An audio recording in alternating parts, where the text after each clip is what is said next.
Good morning, comunidad cristiana, buenos días y bienvenido de nuevo a una mañana en los Salmos. Esta mañana nos toca el Salmo 44. Ojalá que pueda tener su Biblia abierta juntamente conmigo. Tenga también tal vez un cafecito, un té caliente a su lado. Esta mañana mi esposa me hizo un café con leche y algo para subrayar y tomar apuntes juntamente conmigo, a observar la verdad central y un bosquejo del Salmo 44. Vamos a comenzar leyendo la introducción y luego podemos hacer, después de leer unos cuantos versículos juntos, la verdad central y también hacer un bosquejo y aprender las verdades que podemos ver en las Escrituras y escuchar la voz de Dios por medio de la palabra escrita. Así que lo invito a que leamos juntos. Salmo 44, al músico principal, masquil de los hijos de Coré. Masquil, nos recordamos que es una palabra que tiene que ver con sabiduría o enseñanza, así que cántico y poema hebreo tiene que ver con enseñanza hacia el pueblo. Y luego dice de los hijos de Coré, y lo invito a leer los salmos anteriores y escuchar los devocionales de una mañana, los salmos anteriores, el Salmo 42, Salmo 43, que están escritos por los descendientes de Coré, para seguir estudiando acerca de los descendientes de Coré, estos escritores que vienen siendo levitas dentro del templo, que han sido redimidos, perdonados y sirven en diversidad de ministerios en el templo, en el tabernáculo. Así que uno de ellos es el escritor de este salmo. Y lo invito a que leamos los primeros dos versículos y luego hacemos unas observaciones. Lea conmigo el versículo 1, dice: Oh Dios, con nuestros oídos hemos oído, nuestros padres nos han contado la obra que hiciste en sus días en los tiempos antiguos. Versículo 2, Tú con tu mano echaste las naciones y los plantaste a ellos, afligiste a los pueblos y los arrojaste. Y con eso tomamos una breve pausa y podemos empezar con una de las verdades centrales, dominantes, que se encuentra en el Salmo 44. ¿De qué se trata este salmo? Este salmo tiene la verdad central de confiar en Dios o seguir confiando en Dios cuando parece ser que Dios no contesta, donde parece ser que Dios no está escuchando o hay un tipo de silencio, por lo menos uno se siente así en una aflicción. Eso es lo que está sucediendo aquí, y para ver eso en estos versículos, hay 26 de ellos en este precioso himno. Lo invito a que vaya al versículo 23 porque nos lleva un poco al tema central. Y el versículo 23 dice: despierta, hablando en referencia a Dios, despierta porque duermes, Señor, despierta, no te alejes para siempre, porque escondes tu rostro y te olvidas de nuestra aflicción y de la opresión nuestra. Estas peticiones que vienen en forma de pregunta son hacia Dios, porque cuando vamos a leer el Salmo 44 vamos a encontrar que la presente situación, el contexto del salmista es uno de aflicción grande y nacional. Parece ser que es una aflicción nacional lo que está ocurriendo aquí. Y ahorita vamos a hacer un sentido de cómo comenzó el Salmo 44 y lo que estamos viendo en el versículo 23. Pero lo que quiero que veamos es que la situación actual del salmista es una de aflicción y nacional. Y este salmista, en su dolor, en su aflicción, parece ser que ha presentado peticiones diversas delante de Dios por auxilio. Y aparentemente, por lo menos en la experiencia actual del salmista cuando él escribió, se siente como que Dios no está escuchando y no está atendiendo esa petición de auxilio en su aflicción. Yo creo que todos hemos podido estar en una situación similar, donde ha llegado una aflicción distinta, un dolor distinto, una tristeza distinta, y hemos pedido al Señor y parece ser que se está deteniendo bastante tiempo en escuchar, o aún más que eso, que no está poniendo atención, por lo menos es nuestro sentir, viendo en nuestra perspectiva humana. Eso es lo que está sucediendo aquí. Ahora, como he mencionado, no sabemos exactamente la circunstancia y el contexto específico de cuando este himno fue compuesto, pero lo que sí sabemos es que Israel está en una tribulación nacional, está tal vez experimentando, si uno lee el contexto,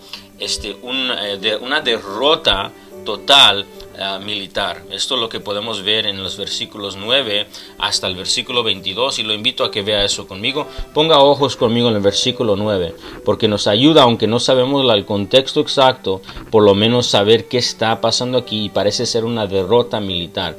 Versículo 9, vemos la situación actual. Nos has desechado, referencia a Dios, y nos has hecho avergonzar, y no sales con nuestros ejércitos. Aquí está la derrota. Versículo 10, nos hiciste retroceder delante del enemigo, y nos saquean para sí los que nos aborrecen. Nos entregas como ovejas al matadero, y nos has esparcido entre las naciones.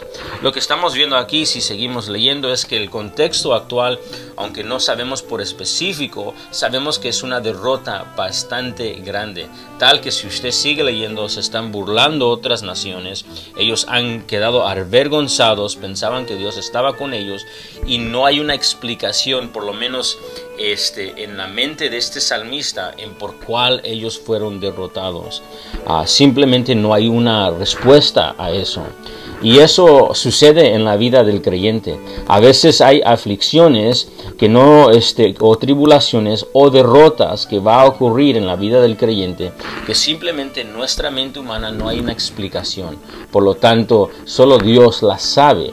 Y también en ese contexto, como hemos visto en el versículo 23, se va a sentir a veces como que Dios no está envuelto en la situación. No es la situación en realidad, pero se va a sentir así. Tal vez se encuentra ahí hoy. Tal vez ha llegado a un diagnóstico severo, o tal vez el contexto que estamos experimentando hoy dice cuál es la explicación por esto, o una diversidad de situaciones, persecución por el nombre del Mesías Jesús, por medio de su trabajo, persecución por medio de su escuela, persecución por medio de sus vecinos o el gobierno actual. Cual sea la situación, tal vez está en una situación difícil, al igual que el pueblo y al igual que este salmista, y pregunta al Señor, ¿por qué hay esta derrota? No se ve que hay explicación. ¿Y por qué, Señor, no estás acercándote a traer una respuesta? Este es el sentir. Ahora, ¿qué es el punto del Salmo 44? De nuevo, es confiando en Dios en medio de esa aflicción, cuando parece ser que Dios no está contestando y trayendo alivio, ni éxito, ni prosperidad en nuestra derrota evidente. Esto es lo que estamos viendo en el Salmo. Con eso en mente, quisiera que hiciéramos un bosquejo de los puntos centrales del Salmo 44, de estos 26 versículos. Y aunque no podemos tocar cada uno de ellos con el bosquejo, primero Dios podremos estudiar esto más íntimamente y recibir cómo confiar en Dios, cuando aparentemente, o por lo menos en la perspectiva humana, se siente que Dios no está en nuestro favor. Y vamos a ver esto con el versículo 1 al 8, es donde vemos el primer punto central. ¿Qué hacemos? El salmista empieza, muy importante que notemos esto, empieza recordando la fidelidad de Dios, y recordando la fidelidad de Dios por medio de las Escrituras. Y que lo invito a que lea el versículo 1 de nuevo conmigo. Dice el salmista, dirigiéndose hacia Dios en oración, en cántico: oh Dios, con nuestros oídos hemos oído, nuestros padres nos han contado la obra que hiciste en sus días, en los tiempos antiguos. ¿Qué es lo que está sucediendo en el versículo 1? El salmista ha escuchado la obra redentora del Dios de Israel en el pueblo que estuvo en un tiempo en esclavitud, y cómo Dios, en su misericordia, por el pacto que ha hecho con Abraham, vino a rescatar a estos descendientes, escuchando su clamor, y los rescató con mano fuerte. Está recordando no solamente lo que se le enseñó a ellos, sino lo que estaba escrito en este tiempo en la ley mosaica. Si sigue leyendo del versículo 1 al 8, eso es lo que usted va a ver. Va a ver que este escritor está meditando en lo que está escrito en la ley mosaica, reflejando y estudiando lo que Dios hizo en el plan redentor de sacarlos de Egipto, y cuando Él hace eso, Él llega a una conclusión, y lo invito a que vea el versículo 4, porque es muy importante a lo que usted y yo debemos hacer en el tiempo de aflicción, cuando aparentemente Dios no está escuchando nuestra derrota. Mira el versículo 4. Tú, oh Dios, eres mi rey. Manda salvación a Jacob. Por medio de ti sacudiremos a nuestros enemigos. En tu nombre hollaremos a nuestros adversarios, porque no confiaré en mi arco ni en mi espada me salvará, pues tú nos has guardado de nuestros enemigos. Mira lo que está sucediendo. El salmista en el versículo 1 al 8, en medio de su contexto de aflicción y derrota total que no hay explicación, le está reflejando en el carácter de Dios por medio de la palabra escrita. O sea, cuando el contexto de afuera, el exterior, le está diciendo contrario a quién es su Dios, ¿dónde va el salmista? Él va recordando las verdades de Dios, su carácter, su fidelidad, su misericordia, la victoria que se encuentra por medio de Dios en las promesas mesiánicas. Y él estudia la ley mosaica, se recuerda lo que había escuchado, estudia las escrituras y luego, ¿qué ve? Ve a la fidelidad de Dios y cómo, aunque el exterior le está diciendo que Dios no está, las escrituras le están recordando, Dios es fiel. Dios sí está. Lo primero que podemos ver en este bosquejo, en el versículo 1 y el 8, es el salmista recuerda la fidelidad de Dios por medio de estudiar las escrituras y ver la fidelidad de Dios en las palabras escritas de la santa palabra de Dios. Esto es lo que debemos hacer nosotros cuando hay derrota y cuando lo exterior, la aflicción, empieza a atacar el carácter de Dios y hacernos pensar que Dios no está presente en la situación actual. Ahora podemos seguir viendo, versículo 9 al 22, presenta su aflicción actual, y ya vimos esto en el versículo 9 hasta el 22, se va del estudiar el pasado a su situación actual y presenta esos dolores delante de Dios. Mire conmigo versículo 9, cómo se siente el salmista. Está mirando la situación, dice: Señor, nos has desechado y nos has hecho avergonzar. No sales con nuestros ejércitos, versículo 10, nos hiciste retroceder, versículo 11, nos entregaste como ovejas al matadero y nos haces esparcido. Lo que está haciendo el salmista es, por medio de la oración, está trayendo su dolor, su aflicción delante de Dios, y quiero que note algo conmigo. Mientras él nota su situación actual, quiero que note los pronombres en el Salmo 44, desde el versículo 1 hasta el terminar versículo 26. Tú nos has desechado. Tú nos sales con nosotros a nuestros ejércitos. Versículo 10, tú nos hiciste retroceder. Versículo 11, tú nos entregaste como ovejas. Y versículo 12, tú has vendido a tu pueblo. Versículo 1, veamos desde el principio: oh Dios, con nuestros oídos hemos escuchado, nuestros padres nos han contado la obra que tú hiciste en sus días. Si usted lee el Salmo 44, y especialmente cuando usted lo lee en el lenguaje original en hebreo, ve que más de 20 veces el salmista usa el pronombre tú, dando a entender no acusar a Dios de todo lo mal que ha sucedido, de reconocer que Dios es soberano de todo lo que ha sucedido. En otras palabras, nada de lo que ha sucedido, incluso la derrota que están pasando, fue pasado del plan divino de Dios, los propósitos y la voluntad perfecta de Dios, y de alguna manera encaja en el plan divino de Dios para su exaltación y para el beneficio de su pueblo. El salmista no lo entiende en totalidad, pero ha llegado a entender algo por medio de estudiar las escrituras. Dios es soberano aún sobre esta derrota. Sabía que en su derrota, y sabía que en las derrotas nacionales no ocurren si Dios no lo ha permitido, y en su perfecto voluntad y plan ha dictado que suceda así. Dios no es ajeno a lo que sucede, está muy involucrado, y aunque hay situaciones que no entendamos en su totalidad, vemos que Dios es soberano sobre ellas.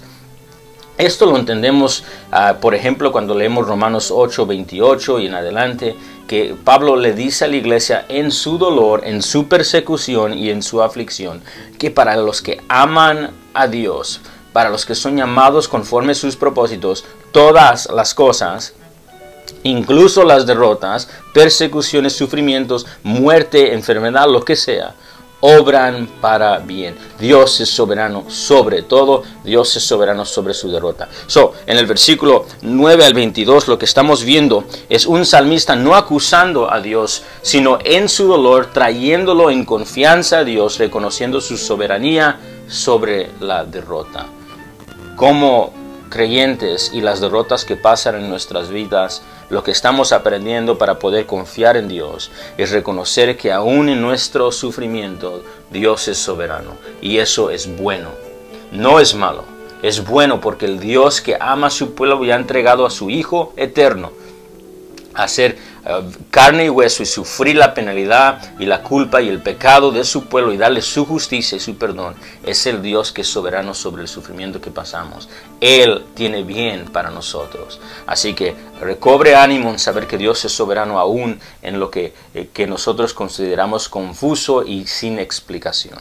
Y luego vemos en el versículo 23 al versículo 26 que Él se va del pasado al presente a esperanza futura. Esperanza futura. Mira el versículo 23, Él va y trae estas peticiones, dice: despierta, oh Dios, ¿por qué duermes, Señor? Despierta, no te alejes para siempre. Está pidiendo auxilio, es lo que está pidiendo. ¿Por qué te escondes tu rostro y te olvidas de nuestra aflicción y de la opresión nuestra? Versículo 25, porque nuestra alma está agobiada hasta el polvo y nuestro cuerpo está postrado hasta la tierra. Versículo 26, una petición: levántate para ayudarnos y redímenos por causa de tu misericordia. Ahora, lo que estamos viendo es no solamente confianza en la soberanía de Dios, sino esperanza de que Dios le va a contestar. Aunque este salmo no termina con una contestación al momento, que es interesante del Salmo 44, que termina en derrota, el salmista sabe en reconocer el carácter fiel de Dios por medio de la palabra escrita y por la experiencia personal que ha tenido en relación con Dios, que Dios sí va a ayudarlo a él. Y esto es lo que vemos aquí. Me gusta esto en el versículo 23. Usa palabras poéticas diciendo: Dios, despiértate. Dios, despiértate.